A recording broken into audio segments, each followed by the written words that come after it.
ঘটা ঘটা করে সিদ্ধান্ত করেই রেখেছি, যেখানেই মৎস্য হয় সেখানেই আমি খেতে চলি। আজকে আমি বিনা নেমন্তন্নে খেতে আসিনি, আমি আজকে নেমন্তন্ন নিয়ে খেতে এসেছি। মৎস্যটা হচ্ছিল মেজদির বাড়ির সামনে, আর এখানে আমার মামাকে দেখো, মামা দিচ্ছে পাতা, এমন পাতা দিচ্ছে পাতা তার বের হচ্ছেই না। আর কি করা যায় বলো। তাই এখানে পড়ে গেছে পাতা আলু ভাজা। আমার আবার আলু ভাজা ডাল কি ভালো লাগে, কিন্তু এরা একমাত্র ছোট শালি হলে যা হয়, মৎস্য খেতে বসছে, যতজন আছে সবাই এই শালি খেতে বসছে, শালির খাবারে যেন কোনো রকম তুক্তি না থাকে। এই জন্য দেখো ডালের পুরো বন্যা করে দিয়েছে আমার থালার ওপর। ঠিকই আছে, কারণ আমি ডাল ভক্ত প্রেমী, আমার ডাল ভাত আলু ভাজা হলে আমরা কিছু চাই না, তাই আমি পুরো ডালের বন্যা নিয়ে বসে গেছি খেতে। পরে পড়ে গেল শাকের লটপটি। এই লটপটি ছাড়া কিন্তু মৎস্য ইনকমপ্লিট।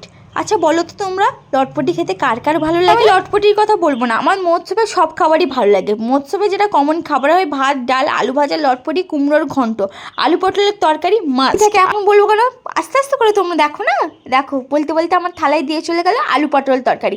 আমি আবার বকছি, এই আলু পটলে শুধু আর পটলই দিয়েছো, আলু দাওনি কেন? তারপর আমাকে দিয়ে গেল ডাল।